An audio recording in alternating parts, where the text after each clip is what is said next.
And then we will live on my page SDA Online. So this is the series on the present.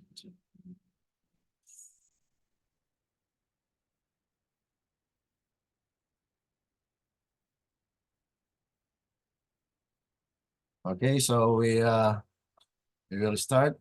This is our every Monday study on the present truth. Okay, so magandang hapon sa lahat. Kumusta po kayo? Kumusta, Brother Artim? Naka-join yan si Brother Artim. At Sister Veronica, welcome. Wala ni Brad. Okay. Okay naman, Brad. Okay, got this. Okay, so we'll start with our present truth series. Ito po ay pag-aaral na nasa presenting mga katotohanan. At ang title po ng ating pag-aralan ay ito po yung When the Rain Falls, the Latter Rain. What is it? Okay. Naumpisan po natin ito last week. At we have this purpose na kung saan ay mayroon pong ulan na kung saan ito po yung darating sa ating iglesia na kung saan ito ang magpapahinog para magkaroon ng harvest. The harvest will be the first fruit and the second fruit. Okay, so we have discussed about Zechariah chapter 10, 1 and 2.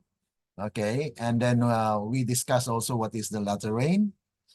At ito yung tinatawag natin kung mayroon pong physical rain ay mayroon pong spiritual rain na kung saan ito po ay mga mensahe na papatak po sa mga grass o sa mga tao. So yan po ay mga mensahe na kung saan ay ibibigay po sa bayan ng Diyos. Okay?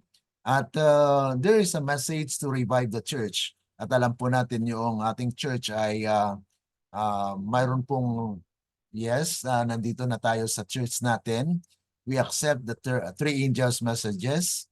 And yet there is another angel that will give force and power to the third angel's message. Na kung saan ito nga po yung he will send Elijah, the prophet, before the coming of the great and dreadful day of the Lord. At sabi nga po sa komento ni Ellen G. White, sa TM 475, that prophecy must be fulfilled. So when somebody will come, then people may say, you are too earnest. You are not interpreting the scripture. So this is actually what we have learned last week. And so this is another angel that will give force and power to the third angel's message. That's why this is a series on the present truth studies. Okay. And we actually give you some of the passages from the Spirit of Prophecy that there will be light that will shine and will enlighten the whole earth.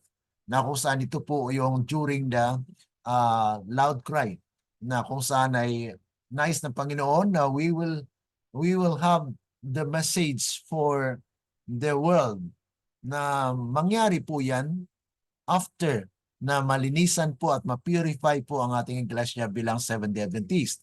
At ito po yung last natin na nabasa, no? Not all is the age shall accept. So nakaprophesy na po yan na kung saan ay sabi po dyan sa kung ating basahin ng Spirit of Prophecy that mayroon pong dapat na i-forsake na atin pong iwasan yung idols. Sabi nga po rito, for the idols have spoken vanity and the diviners have seen a lie and have told false dreams. They comfort in vain, therefore they went their way as a flock. They were troubled because there was no shepherd. So ito po yung paunang saloobin natin sa ating pananalangin dahil magpapatuloy po tayo ng ating pag-aaral ngayong hapon. Bago po tayo manalangin, nais ko pong i-share itong 2SM Selected Messages Book 2, page 114. Sabi po rito, a new life is coming from heaven and taking possession of all God's people. But divisions will come in the church. So ito po yung katotohanan na hindi po natin maiwasan. Ano po? There will be a division that will happen in the church. Why? Because there will be people who will receive and those people who will reject. Kaya magkaroon po ng division. Okay? Two parties will be developed. The wheat and the tares grow up together for the harvest. Yan po yung katotohanan na hindi po natin maiwanan. Kaya nga po ay we need to know where side are we? Are we for the wheat or for the tares? According po dito sa early writings, page 270. I asked the meaning of the shaking. Bakit po? Mayroon pong shaking na mangyari sa church. Ano pong shaking according sa spirit of prophecy? And was shown that it would be caused by the straight testimony called forth by the counsel of the true witness to the Laodicean.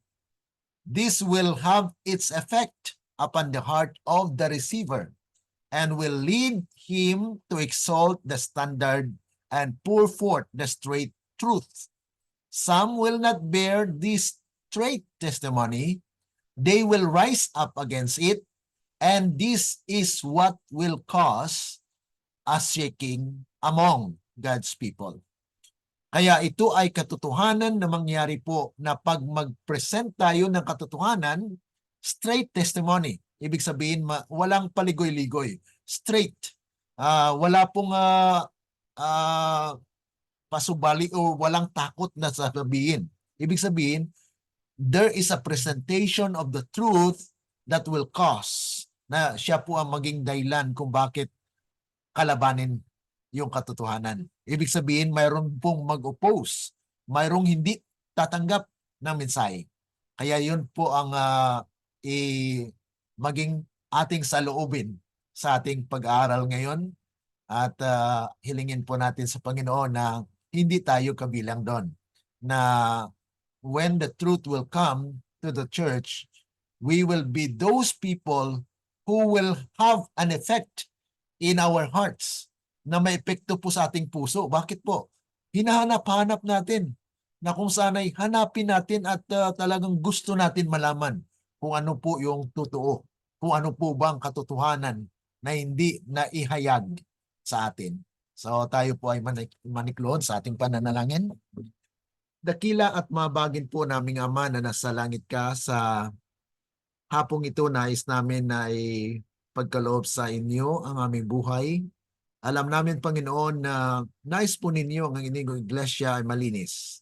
Kaya tulungan po kami na when the rain falls, we will be like grass that will just receive and grow. Na kung saan ay nais namin, Panginoon, na kayo po ang siyang lumukob sa aming buhay.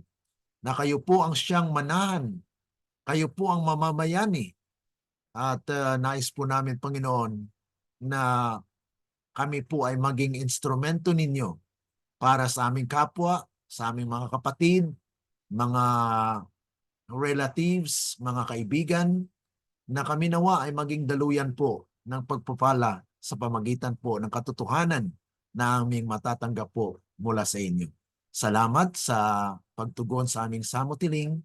Ito po ay aming dalangin dahil lamang po sa matamis na pangalan ng aming Panginoong Yesus. Amen. Okay, so dito po tayo sa, ito po ay part 2. Atin lang pong hinati dahil nais ko po talagang na ito ay maunawaan po natin. So ayon po dito sa mga testimonies, why we are using these testimonies? Because the first lesson that we have, when the Spirit comes, then that's the time where we are led to the truth, to all truth. At kaya nga po, we study about the golden bowl. Yung golden bowl is the spirit or the reservoir the depository of all truth. And those truths are actually drawn from the two witnesses, which is the Bible, okay, the Old and New Testament, which actually they are the depositories or the truth that has been interpreted. So dito po sa Spirit of Prophecy, ito po yung gift na ipinagkaloob sa ating iglesia, kaya nga po ating pinag-aralan. Okay, sabi po rito, the light which will lighten the earth. Ito po ay comment ni Ellen G. White doon sa Revelation chapter 18 verse 1 na kung saan ay the earth will be lightened with God's glory. So ito pong liwanag, sabi po rito, ang liwanag na magliliwanag sa buong lupa with its glory sa kanyang kaluwalhatian will be called a false light. Natatawagin po siya na mali or hindi po tamang liwanag. Okay? By those who refuse to walk in its advancing glory. So hindi po sila lalakad doon sa pagpapatuloy na kaluwalhatian na pagkaloob ng Panginoon sa Diyos, sa kanyang bayan. The message God sends through His servants will be scorned and derided by unfaithful shepherds. So ito po ay katotohanan na nagaganap po sa ating iglesia kung ating mga pastor ay hindi po faithful sa pag-aaral po ng salita ng Panginoon, ay they will be used by Satan to reject and to oppose this message. Sabi pa po rito sa Testimonies to Ministers 233, marami po who will hear the message, na makarinig ng mensahe. By far the greatest number will not credit the solemn warning. The Lord's servants will be called enthusiasts. Ministers will warn the people not to listen to them. Kaya ating mapapansin na Sister Veronica, pag mag-present po tayo dito sa church, ay magkaroon po ng warning. Ang mga ministro po na hindi naman nagtuturo, hindi nag-aaral o hindi nagtuturo nito, ay they will warn the people, don't listen to them. So ito po ay nasulat na kung saan ay marami po sana makarinig ng mensahe. Pero dahil itong mga ministro na kung saan ay hindi naman nagbabasa ng Spirit of Prophecy, ay sabihin nila, parang dinidyus nila yung writings ni Ellen G. White o si Ellen G. White. Pero mga kapatid, hindi. We are actually reading the testimony. Sino po bang nagbigay ng testimony ito? Kaya nga po ito po ang tinatawag natin one of the characteristic of the true church, which we are as Seventh-day Adventists. We have the testimony of Jesus, which is the Spirit of Prophecy. Kaya nga po, we are guided ayon doon sa ating napag-aralan sa Zechariah chapter 4 na mayroon pong dalawang tubo po doon na they draw oil from the Old and New Testament, at yung golden bowl na yon, doon po magkuha yung mga ministers, yung 7 pipes, para patungo doon sa candlestick. Yung candlestick po ay church. Kaya nga po, magliliwanag ang ating iglesia kung itong mga ministrong ito ay kukuha po sila ng oil doon sa golden bowl, na kung saan yan po ang paraan ng pag-communicate ng Panginoon sa kanyang bayan. Kaya nga po, sabi nga po rito, talagang the Lord's servants will be called enthusiasts. Ibig sabihin yung talagang they will be accused, and ministers will warn the people not to listen to them. Kaya mag-ingat po tayo na baka matakot din tayo na magkaroon po ng warning yung mga pastor na, hoy, huwag kayo makinig dyan dahil ililigaw kayo niyan. Paano tayo ililigaw kung ang mensahe ay nababasa? Ay hindi po yun gawa ng o gawa-gawa lang po natin, kundi ito po ay binabasa natin, pinagpag-aralan natin, at matuto tayo sa mga mensahe na ihatid ng Panginoon para sa atin. These are the present truth na kung saan ay inilatag para po sa ating iglesia. These are having the advancing glory, na ma-advance po na we are actually in the process na maabot po natin yung glorification. Di po ba ang ating salvation has 3 phases? Okay? Ang una, justification. We are justified. Yun po yung ating mga nakaraang kasalanan ay napatawad. Kaya nga po, we are right with God at that point. Okay? Justified. We are justified not by our own deeds, but through the merits of Christ's righteousness. Ang kanyang katwiran po ang siyang naging atin. Yun po yung imputed righteousness. Ang pangalawa na phase ng ating kaligtasan ay sanctification. Ang sanctification process po, John 17:17, sabi po doon, sanctify them by the truth. Thy word is truth. Kaya nga po, there are present truth in every generation. Kung hindi po tayo nagpatuloy sa pag-aaral na mayroon palang present truth na inihayag para sa atin, so we will not be sanctified. So the sanctification process is ongoing because the truth is presented to us until the time when we reach glorification. That's why there is advancing glory, that we are transformed from glory to glory. Ibig sabihin mga kapatid ay inuhubog tayo ng salita ng Diyos na kung saan ang kanyang katwiran at kanyang kaluwalhatian ang siyang makita sa atin. Okay? So yan po mga kapatid, yung magwa-warn. Mayroong mga warning ang mga iglesia na huwag kayong makinig dyan. Huwag kayong mag-aral dyan dahil ililigaw kayo. Kaya nasusulat na yan mga kapatid. TM233. Okay? And then, so, mayroon din pong there are things na kailangan natin ma-recall sa kasaysayan. Seventh-day Adventist. According dito mga kapatid, sinulat ito ni Ellen G. White. Sabi po rito, in the manifestation of the power that lightens the earth, another passage po na magpaliwanag doon sa Revelation chapter 18 na binasa natin last week, ano? Na kung saan the light that will lighten the earth with its glory is actually the message of the fourth angel. Okay?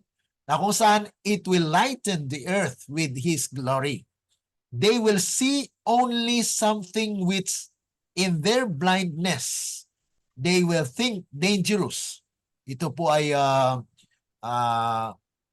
pinapahayag po na pinapatungkulan po dito ang mga pastor, mga ministro, na silang nagwa-warn na huwag kayong makinig dyan dahil iniisip nila na dangerous. Dangerous daw po ang malaman yung katotohanan. Okay? Dahil wala naman po tayong ibang tinuturo kundi kung ano po ang nasusulat. Ano po?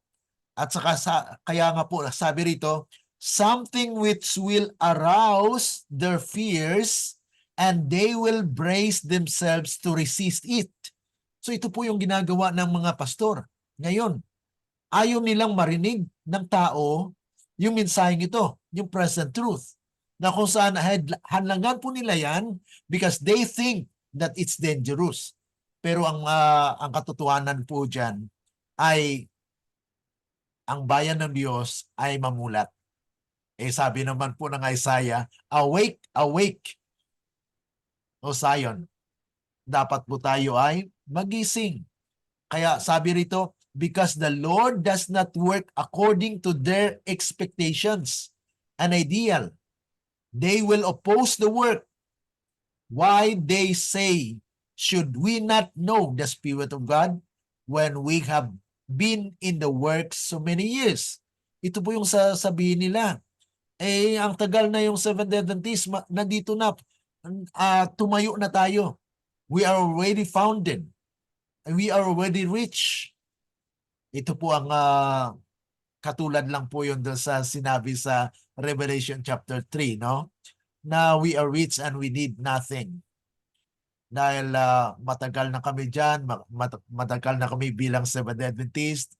Yes, matagal ka na dyan pero hindi yan ang prueba na tama na tayo. Hindi po ang panahon ang nagsasabi na tayo'y tama. Alam po natin na mayroon pong mga presenting katotohanan na nais ng Panginoon na atin pong matanggap bilang kanyang bayan. Okay? So, there are people who will think that this is dangerous. But if you are studying the Word of God, kaya sabi po ron, sanctify them by the truth. Kung ang katotohanan po ay pinag-aralan natin, we will be sanctified. Kaya ayaw po yan ng kaaway. So Satan doesn't want that his people or God's people will come into the truth. Okay? If the message will thus be rejected, what are we advised to do? So kung ang mensahe po ay rejected by the leaders, ano pong gagawin natin? Dahil nakita naman natin po na tama ito, bakit ayaw nila? So ano po ang gagawin natin? Ito po ang counsel sa atin. Isaiah chapter 2 verse 22, cease ye from men. Okay? Ibig sabihin yan mga kapatid ay wag lang po tayo maniwala sa tao. Na kung saan ay kung warningan tayo ay maniwala po ba tayo na at susunod din tayo. Kaya pareho lang po tayo doon sa mangyari sa Isaiah chapter 66 verse 15 and 16 na kung saan they are just following the leaders and they will also be slain because there will be judgment that will come to us. If we reject the truth, then we are condemned to sin because we are actually rejecting Jesus Christ. Because Jesus said, I am the way, the truth, and the life. So kung ang truth po ay ating ni-reject, then we have rejected Christ as well. So He comes to us as a thief in the night. Hindi natin alam po na dumating na pala si Kristo sa atin, pero ni-reject po natin. Yan po yung isa sa mga biblical truth na kung saan ay Christ came as a thief in the night. Through the truth. Sa pamagitan po ng katotohanan ay dumating ang Panginoon. Kaya kung ni-reject po ng tao ang katotohanan, then they have rejected Christ. Kaya very solemn mga kapatid. Napakasagrado po yan na pag ni-reject natin ang katotohanan ay ni-reject na rin natin si Kristo. At ni-reject na rin po natin ang buhay na walang hanggan. Micah chapter 7 verse 5 and 6 says, trust ye not in a friend, a guide, hear her that lieth in thy bosom. For the son dishonoreth the father, the daughter riseth up against her mother, the daughter-in-law against her mother-in-law. A man's enemies are the men of his own house. Wow. So minsan mga kapatid ay gagamitin po ng kaaway ang nasa loob mismo ng ating tahanan. Kaya mag-ingat po tayo. So these are actually warning na kung saan ay we need to cease from men. Na kung saan ay kung ano po ang salita ng Panginoon, doon po tayo mga kapatid. Kaya minsan ay tayo po ay i-accuse.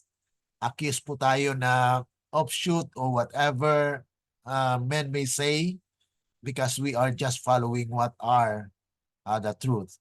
Sabi po rito, Testimonies for a Church, Volume 5, 254, messages from heaven are of a character to arouse opposition.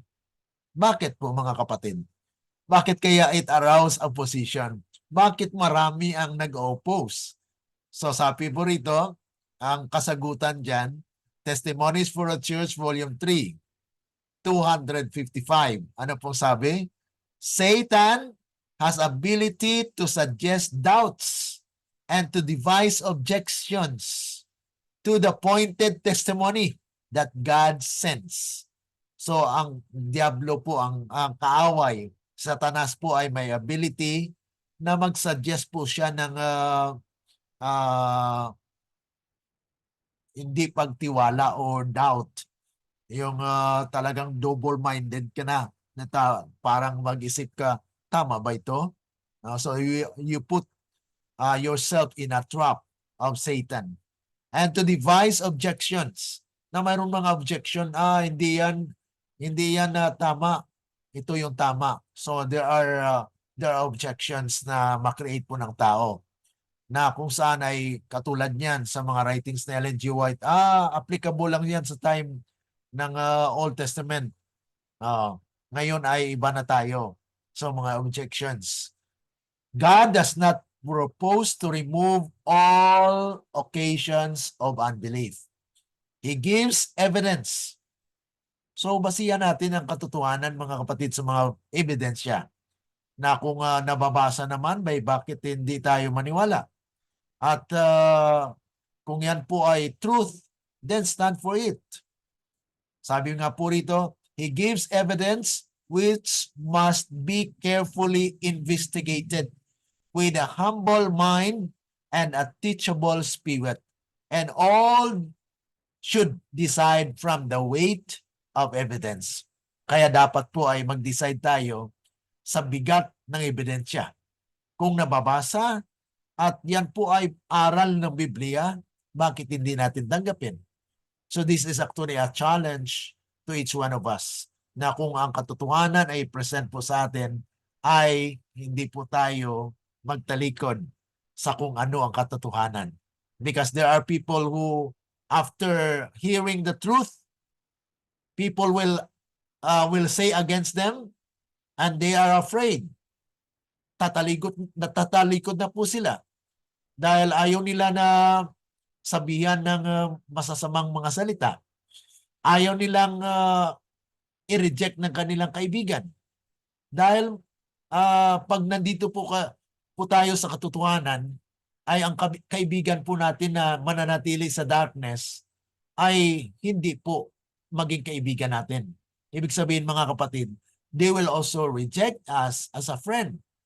Kaya ito po ay isang katotohanan na pag nasa presenting katotohanan po tayo katulad kay Kristo. Even Christ as the Son of God was rejected. So ganun din po ang karakteristik ng mga true seeker of the truth are also rejected by their friends. Sabi pa po rito, Testimonies to Ministers 103, 104, beware of rejecting that which is truth. Mag-ingat po tayo kung tayo ay mag-reject po ng katotohanan. The great danger with our people has been that of depending on men. Ito po ang maging danger. Ang talagang nakakatakot na hindi mo pa alam na you have rejected Jesus Christ because you have rejected the truth. So kailangan po ay wag lang po tayo magdepende sa pastor, magdepende sa ibang tao, kundi mag-aral po tayo. Kaya in-encourage po natin na magbasa, read, and write those passage. At basahin niyo po kung yan po ba ay totoo. Hindi yung hindi pa nga nila napag-aralan, hindi pa nga po napakinggan, sabi na mali. Paano nila masasabing mali kung hindi pa nilang narinig? So yan po, at hindi pa nila napag-aralan. So kailangan po ay pag-aralan upang makita po ba kung ito ay mali o tama. Okay? Those who have not been in the habit of searching the Bible for themselves or weighing evidence have confidence in the leading man. Yung mga taong hindi kanilang ugali ang pagbabasa po at pag-aaral ng Biblia, ay nagdidepende lamang po sila sa mga pastor. Kung anong sinasabi ng pastor, oo, ito yung sabi ng pastor eh. Oh. So, it is not what God says. Hindi na yung katulad na ito ang sabi ng Panginoon eh. Ito ang sabi ng nabasa ko sa Biblia. Oh, yun dapat ang basihan natin mga kapatid. Ito po ang sabi ng Biblia, hindi po yung sabi ng pastor. Dahil maari tayong iligaw kung tayo ay mananatili sa pagtitiwala lamang sa tao. Maniwala po tayo sa kanyang salita, kung ano po ang nahayag sa kanyang salita, doon po tayo may security. Doon po tayo may safety. Dahil ang kaaway ay gagawa din po na kahit ang leaders ay gagamitin niya for us to be deceived at mailigaw po tayo. Kaya sabi po rito, don't just accept the decision they make. Kaya mga kapatid ay kuminsan ay kailangan po natin na magkuan din maging maingat na may mga tao din na mag-decide po, especially yung mga leaders. Ito yung decision, ay dapat sumunod ka.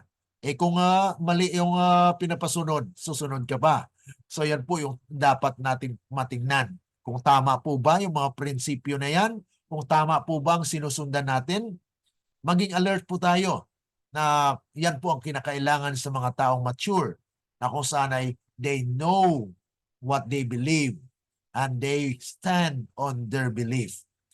Sabi po rito, many will the very messages God sends to His people if these leading brethren do not accept. So kung ang karamihan sa mga leaders po natin ay will reject the message, ay yun din po mga kapatid, marami rin ang maliligaw dahil they are just actually relying on what the pastors are saying. Even if all our leading men should refuse light and truth, that door will still remain open. The Lord will raise up men who will give the people the message for this time. Kung i-reject man po ito ng mga pastor natin, mga leaders natin, mayroon po siyang i-raise up na mga leaders na siyang handa na magsalita sa tama. Kaya nga po, nung aking narinig po ito, at stake po yung aking position because I'm an elder and then I'm a church pastor. But yet I need to stand. Na kung saan ay kung tama ang iyong tinatayuan, bakit hindi ka tatayo? Kaya nga po, yun po yung mangyayari na you will be rejected, you will be accused, and you will be thrown out of the church. Pero mga kapatid, mananatili pa rin po tayo sa church because this is the church of God that He wants them to be cleansed. Isa pa po yung mga statement na binanggit po sa 1888 ng mga materials, I have been shown, pinakitaan po ang alagad ng Panginoon, that Jesus will reveal to us precious truth in a new light. So kanyang ihahayag ang liwanag o ang mga makabuluhan at mga mahalagang katotohanan sa bagong liwanag if we are ready to receive them, kung tayo'y handa sa pagtanggap nito. So, yung mga handang tumanggap sa liwanag sa mga present truth, mga kapatid, ito yung mga taong nais ng Diyos na kanyang ipunin. Kaya nga po, dito tayo nag-aaral para malaman po natin kung ano po ba ang nais ng Diyos para sa atin. Sabi po rito, but they must be received in the very way in which the Lord shall choose to send them. With humble, softened hearts, with respect, and love for one another, search your Bibles. So ito po yung pinag-aralan natin mga kapatid. Ito po ay mga inspirational words na pang-encourage sa atin na we search the Bible. Kaya mayroon po tayong iba't ibang mga aral. Okay? Nag-aaral tayo series ng biblical history, ng mga prophecy. So ito po yung mga kaparaanan para po tayo ay maging mature at masanctify sa katotohanan. The light may not come in accordance with plans that men may devise. So hindi po to plano-plano ng tao, kundi ang Diyos po mismo ang maggawa ng kaparaanan para umabot po sa atin ang katotohanan. Katulad po sa karanasan ng ating mga kaibigan sa pamagitan lang ng pulyeto, nagkaroon ng interest. Ang approach na yan mga kapatid ay about health reform, health messages, yung medical missionary work na kung saan ito po yung mga kaparaanan para pumasok po yung katotohanan sa ating mga kapatid sa iglesia. Ito pa po, it is difficult for those who feel secure in their attainments. Minsan kasi secure na yung tao eh. Secure na ang mga miyembro sa iglesia, yung mga pastor. Dito na yung katotohanan, ito na yung last church eh. Seventh-day Adventist. Yes, we are the last church. Kaya nga po, ay dapat tayo po maging handa na we are still increasing or progressing in a truth. Dahil yan po ay dinagdag sa ating doktrina, yung growing in Christ. If we want to be growing in Christ, then our knowledge of Christ must also increase. And who believe themselves to be rich in a spiritual knowledge, to receive the message which declares that they are deceived and in need of every spiritual grace.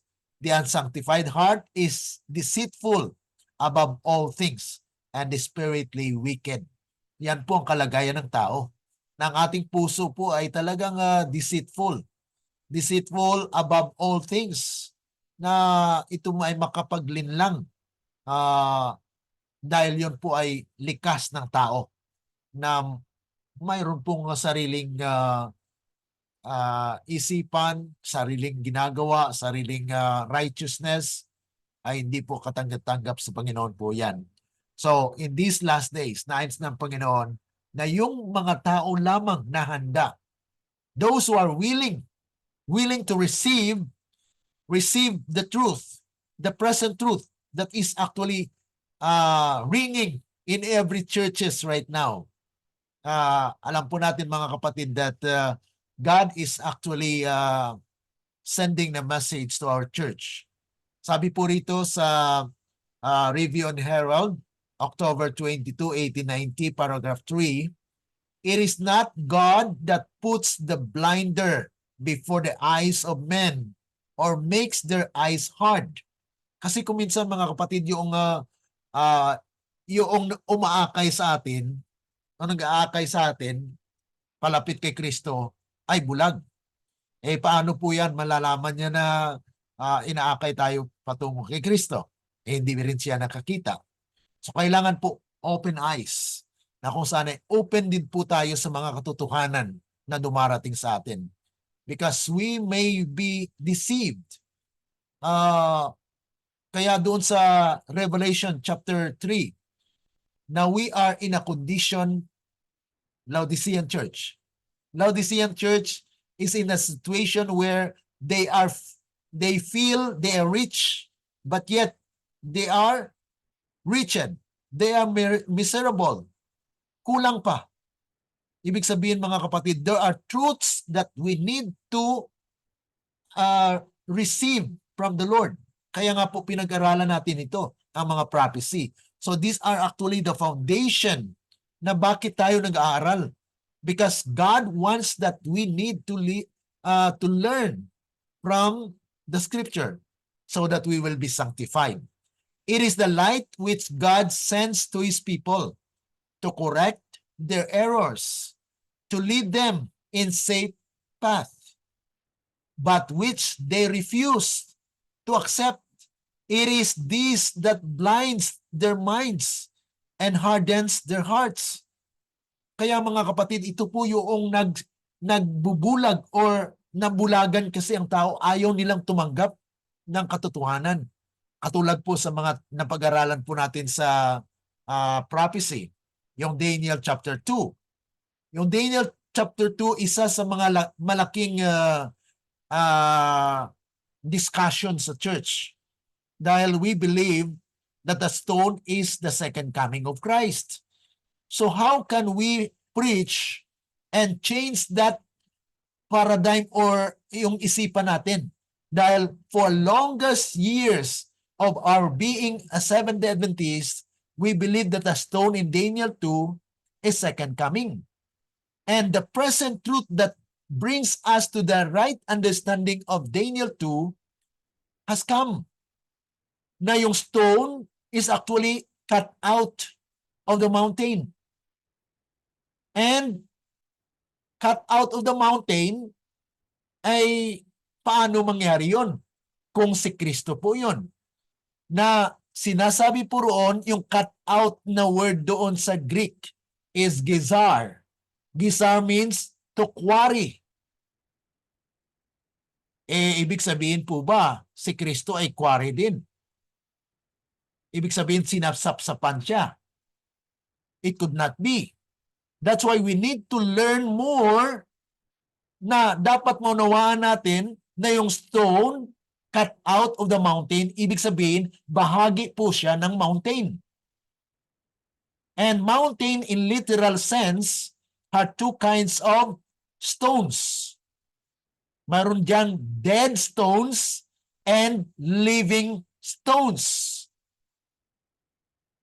And God wants to unify them. That's why it's singular, but plural in meaning. So yan po yung mga ibang mga prophecy na dapat po nating tingnan. Huwag po tayong magbulag-bulagan. Dahil, ayaw nga no, bakit sinabi na ang stone ay galing sa langit? Kung galing lang pala ito sa bundok. Pero dati hindi binabanggit yung bundok. Ngayon na pinag-aralan yung Daniel 2 na ang stone ay galing po sa bundok. Sabi kasi ni Doug Batchelor ay galing sa sky. The stone was coming from the sky. So ang mga taong nakikinig lang, hindi nagbabasa, ay maniwala na lang. So yan po mga kapatid, yung mga bagay na dapat nating tingnan, na maging awake po tayo. Huwag lamang tayo makinig, kundi katulad tayo ng mga Bereans. Mga Bereans, mga kapatid, ay after silang nakarinig ng mensahe sa mga apostles, they go home and read their Bibles. Okay? So they choose to turn, ito po yung patuloy natin, they choose to turn from the light to stubbornly walk in sparks of their own kindling. And the Lord positively declares that they shall lie down in sorrow. Kaya malungkot po ang kanilang hantungan yan. Dahil hindi po sila nakinig.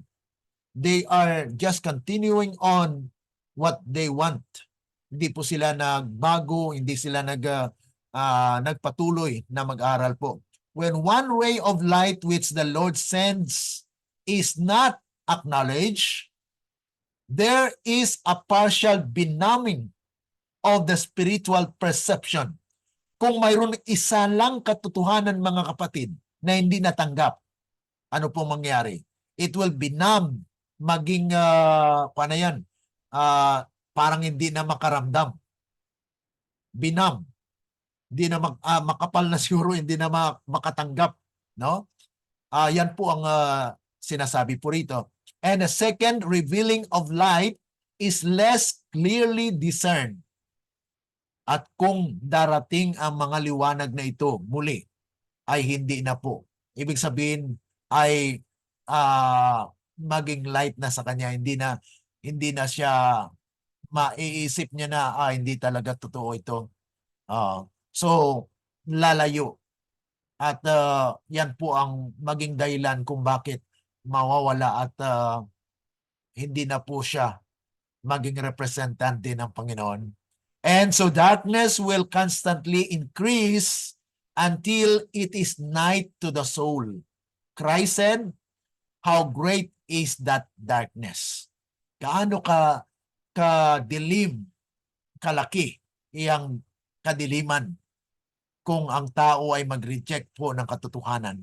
Kaya doon pa lang sa Daniel 2, kung hindi po natin matanggap yan ng katotohanan, mga kapatid, yan po ay magpapalayo sa atin sa Panginoon.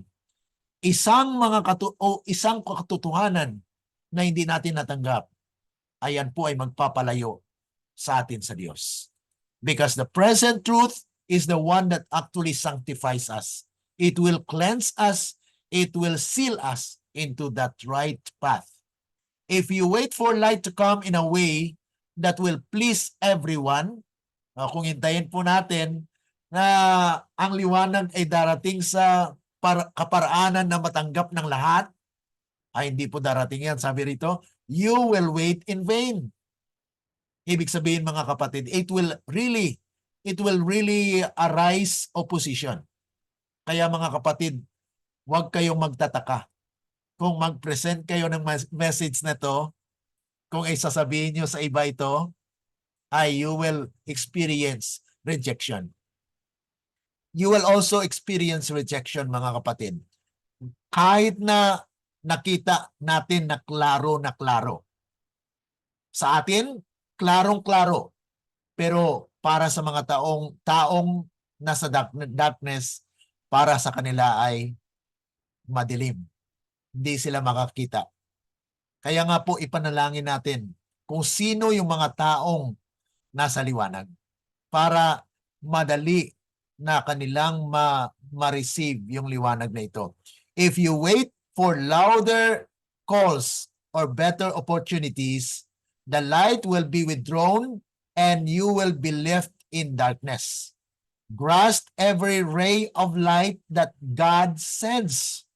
So kung may mga liwanag, katulad po sa na-share natin dito na yung sa veil lang, kung yan pa lang ay hindi natin natanggap, ay yan po, magpapalayo na sa atin. So that actually, it is one way of rejecting na kung saan ay nireject na natin yung isang bahagi sa katotohanan. Dapat yung buong katotohanan ay ating tinatanggap. Kung hindi po natanggap yung isang bahagi ng katotohanan, ayan po ay pa rin, magpapalayo sa atin sa Diyos. Men who neglect to heed the calls of the Spirit and the Word of God because obedience involves a cross will lose their souls. So kung hindi tayo makatayo, mga kapatid, pagsubukin tayo dito ng kaibigan natin noon, close friend natin noon, ngayon po ay hindi na. Bakit? They reject. So kaya po ba natin na kung saan ay mga close friend natin hindi tatayo kasama natin? They will reject. Because ito po ay yung it just reveals they are not God's people. Kahit matagal na yan sa Seventh-day Adventist, matagal na yan sa iglesia, kung ang katotohanan ay na-present po sa kanila at they reject, mga kapatid, ay pagpapakita lamang po na hindi sila tunay na nakatanggap ng unang ulan. Okay? Ng unang ulan, ang unang ulan po ang Spirit of Prophecy, writings of Ellen G. White. Hindi nila natanggap yun. Mas lalo, hindi sila makatanggap ng fourth angel's message. Kasi ang third angel's message is actually to gather. Ginagather po dito yung mga taong pipiliin ng Panginoon. Ang pipiliin niya yung mga makatanggap ng power, ng message. Message na kung saan yun po yung latter rain. Ang latter rain falls, kaya ang title po ng ating ng pag-aaral, When the Rain Falls. So may early rain, Ang early rain po sa atin bilang mga Seventh Adventists ay writing of Ellen G. White. Preparation po yun. Okay? And then, ang yung latter rain po, mga kapatid, ay yung the fourth angel's message, yung purification. Kaya may message of purification for the church na ito po ang mag-purify para maging handa ka para tumanggap ng power. So the message will prepare you to receive the power. When that message will be sealed in you. Kaya yun po yung purification. Sealing. The sealing of the 144,000. So you will be sealed with the truth. Kaya ito pong pinag-aralan natin ngayon ay kung matanggap po natin ito, tumanggap po tayo mula sa Diyos. Yan po ang magsilyo sa atin. We are sealed by the promised Spirit that comes, na kung saan it reigns through a doctrine, pagtuturo. Sabi po rito sa SM, Selected Messages, Book 1, page 121-122, are we hoping to see the whole church revived? Atin po bang hinihintay ng buong church ay ma-revive? Sabi po ng Spirit of Prophecy, that time will never come. Hindi po narating yan. Bakit? There are persons in the church who are not converted. Yan po mga kapatid, medyo masakit po yan. Na marami pala sa church natin ay unconverted. Hindi po sila convertido sa mensahe ng Seventh Adventist. Okay? And sabi po rito, and who will not unite in earnest prevailing power. We must enter upon the work individually. Kaya hindi po corporate yung kaligtasan. Ang kaligtasan po natin ay individual. Kahit magulang natin, kapatid natin, pastor, ay hindi po makapagligtas sa atin. Because it's individual. Na kung saan silyuan po tayo, individual. Testimonies for the Church, Volume 5, 729. The souls that are earnestly seeking for light. Wow! Ang kaluluwang naghahanap ng katotohanan o ng liwanag at tumatanggap with gladness every ray na may katuwaan sa kanilang puso sa bawat liwanag na ito ay makadiyos, divine illumination from His holy word.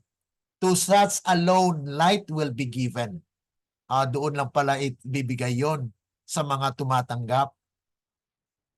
Sa mga taong earnestly seeking for light. Kaya kung walang interes po ang tao na mag-aral, ay hindi po ibibigay sa kanyang liwanag. So yan po yung katotohanan. So those only who have the willingness to learn will receive the falling rain.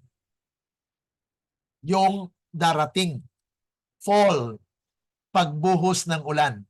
Okay? So when the rain falls, are you ready to accept it? Are you ready to be filled with? Kaya sabi rito, it is through these souls that God will reveal the light and power. So una po mga kapatid ay light, liwanag. And then sunod po, power. So when we are sealed with the truth, then we will be ready to receive the power during the Pentecostal power. Kung ano nangyari po sa mga early Christian church during the time of the Pentecost will also happen in these last days. Na kung saan when 144,000 will be sealed, then they will receive such power that has never been before. Yan po ang sabi sa Sicaraya chapter 3 verse 8. They are men wondered at. Sila po yung mga taong kahanga-hanga dahil hindi na po sila mamatay. They will no longer experience death. Okay? And then, has this message arrived?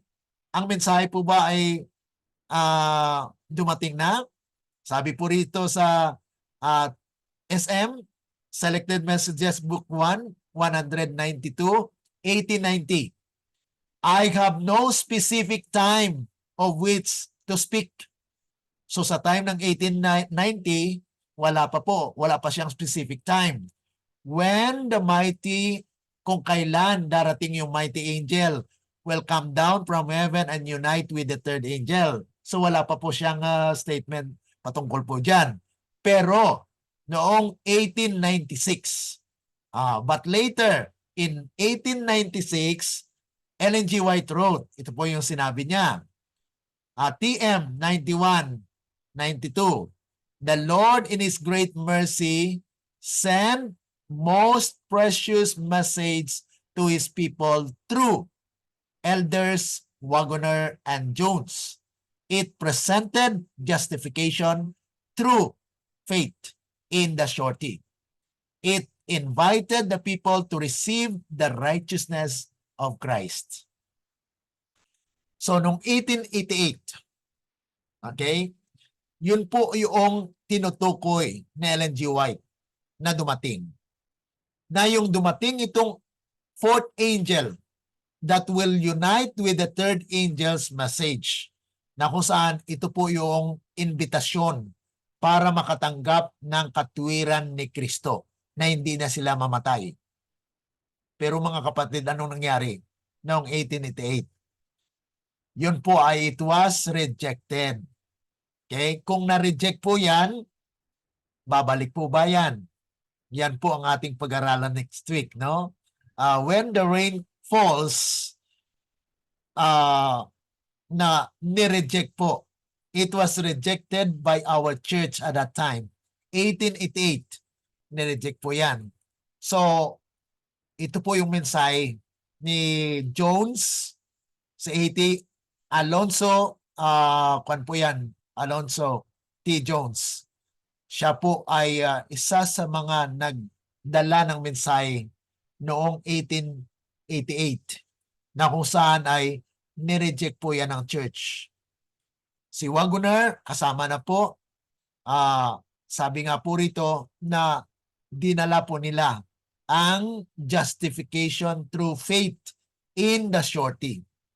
Talagang kwan po yan na hindi na magkaroon ng kasalanan ng tao. Yun po ang kanilang mensahe. The perfection of character. Pero ano pong sabi ng mga leaders at that time? They cannot accept it. Anong reason nila? Sabi po nila, while we are on this earth, mingling with sinners, we cannot achieve sinless life or perfection of character. Yan po ang kanilang yung kanilang rebuttal diyan. Na hindi tayo maging perfect, mga kapatid. Kaya imposible daw. Imposible na tayo maging perfect sa lupang ito. Until lamang na pag dumating si Kristo, ma-perfect na tayo. Yun po ang kanilang reason. Pero mga kapatid, sa pagdating ni Kristo, wala nang makasalanan. Okay? Dapat glorified na siya. Ibig sabihin, ang katwiran o kaluwalhatian ni Kristo ay nandun na sa kanila. Paano ngayon darating si Kristo kung ang ating buhay ay hindi pa maluwalhati? We will be dead at that time. Kasi we cannot see Jesus Christ if we have the sting. Kung mayroon tayong bahid ng kasalanan, patay tayo niyan. Kasi liwanag pa lang ng Panginoon, patay ka dyan. So, hinintay nila na pagdating ni Kristo ay twinkling of an eye, mabago yung kasalanan mo or makwan ka kaagad. No, it's a process. Kaya nga po, yung mensahe ni Jones and Wagoner na it is possible that we could attain perfection of character while on earth because Christ is able to do that for us. Yan po mga kapatid yung katotohanan na kanilang dala. So atin po yung sundan. Sa next week po ay dagdagan po natin yan kung ano po ang nangyari sa kasaysayan. Okay? Ano po ba ang naganap doon noong 1888 na yan? Okay? So yun po yung ating usisain. Kung ano po ba ang mga at sino ang nag-reject niyan. Okay? So yun po yung ating pag-aralan next week. Unti-unti lang mga kapatid, maging patient lang po tayo.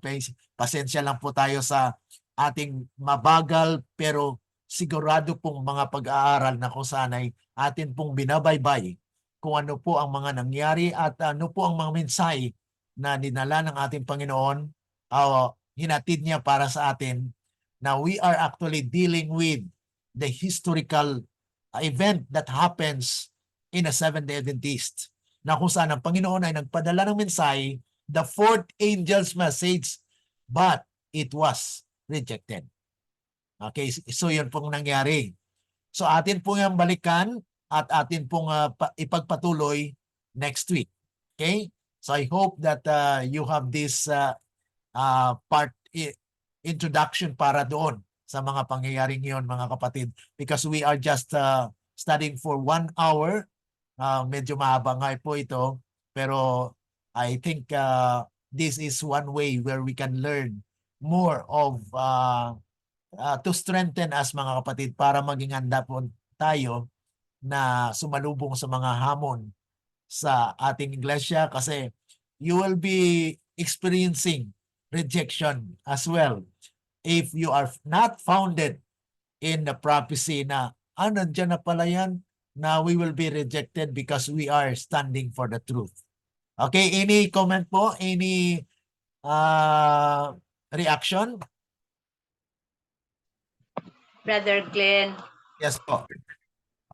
mao naman siguro ni nga libro akong nahulam, Lessons on Faith. Yes, Alonso P. Jones o Elliot J. Wagoner.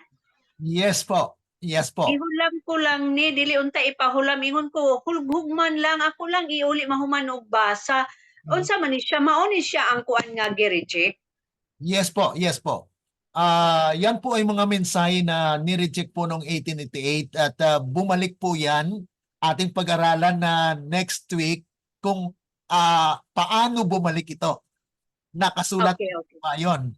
Yun po yung ating pag-aralan. Itong lesson on faith ay maganda po yan. Libro, lahat po ng mga libro ni Alonso Jones at A.G. Wagoner ay mayroon din po ako mga libro, pero PDF file siya.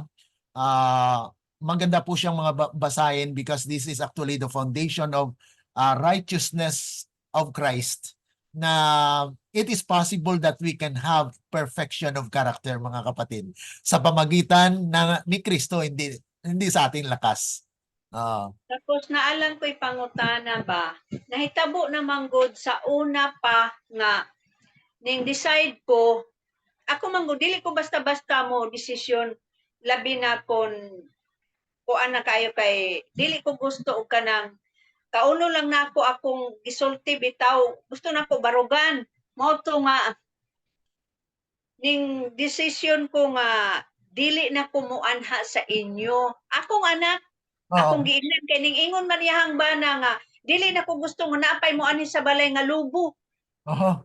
Nag-chat-chat lang ni. Mutong ningingon ko sa iya, sige, dili na ko muanha sa inyo. Hagibarugan ako to. Ang usa na ko kaanak mo, nagsigig yun, kuan gid sa ako, nga, ma, dili pwede man kay muni mo na. Muto nga, gikaon na lang nako, gibalik na lang nako kaon akong gisuka. Niya to ko. Kana kung pananglitan ako jud to siyang gibarugan niya, dili na jud ko mo adto. Unsa man to makasala pa ko? Yes, actually hanggang habang may buhay, no? Habang may kwan yan, it's actually process ng ating mind, kasi hindi basta-basta po yan, na kung mayroong pagkakataon na you can return back to those people na kahit sabihin nila na ayaw nila, pero once the Spirit is working, na kung nandyan yung kuwan ng spirito yan o joke ng banal na spirito na balikan mo, kahit nakasabi ka na hindi ka babalik, pero once na it is actually the leadings of the Spirit that makes it possible na kung hindi natin ginawa yon, nagkasala din tayo.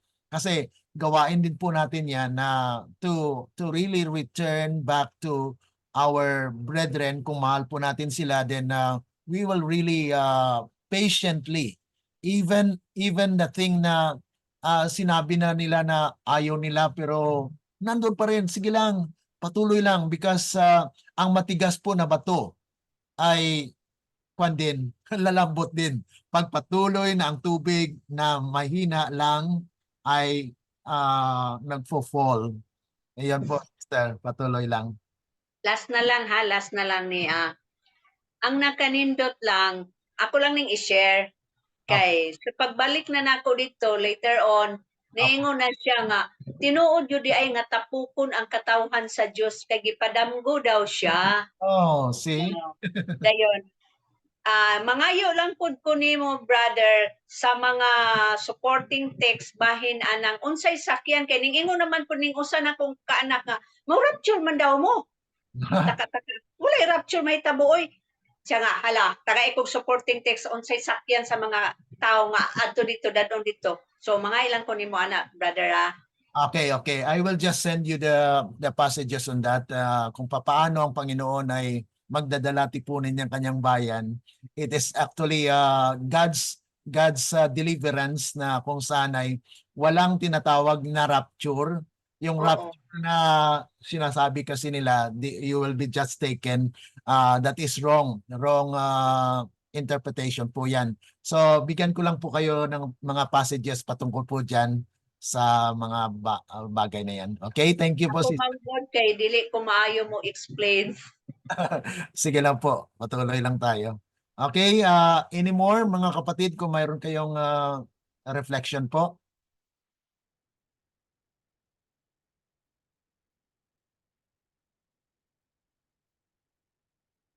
Okay, so kung wala na po ay pasalamat po tayo sa Panginoon at we will end this study. Next week po ay patuloy po natin. Malaman po natin doon ang history. Okay? Ano ang nangyari noong 1888 at sino po yung nag-oppose? At ano po ang sinabi ni Ellen G. White after nung pag-oppose? Okay? At mayroon po bang pagbabalik ng fourth angel's message? Dahil ni-reject po yan noon, so may babalik ba? Okay, so yan po ang ating sagutin sa next week po na ating pag-aaral. So tayo po ay maniklod sa ating pananalangin. Sa inyo dakila at mabagin po naming Ama na nasa langit ka, sa muli kami po ay lubos na nagpapasalamat na kami po ay nakapagtapos ng ating pag-aaral. Salamat po na kayo po ang siyang nangusap sa amin na bagamat hindi po namin lubos na naunawaan ng lahat, ay kami po ay nagsisampalataya na kayo pa rin po ang magbigay sa amin ng bukas at maliwanag na pagkaunawa, Panginoon. Dahil alam po namin na itong mga bagay na ito ay spiritually discerned and we need your Holy Spirit to dwell in us that will lead us into all righteousness and to the truth. Thank you so much, oh God, for the blessing. Thank you for the truth that you have given us that will sanctify us as we continue to live in this earth. Thank you for accepting us and for the assurance that you will dwell in our hearts and you will guide us throughout our lives. We pray all these things in the love of the Lord Jesus. Amen and amen. Let the words of our mouth and the meditations of our hearts be acceptable unto thine sight, O Lord, our strength and our Redeemer. Amen. Amen. Magandang hapon po sa lahat. May hapon. Okay, God bless po. God bless, Brad. Okay. Sige po. Bye-bye, Brad. Bye. Bye.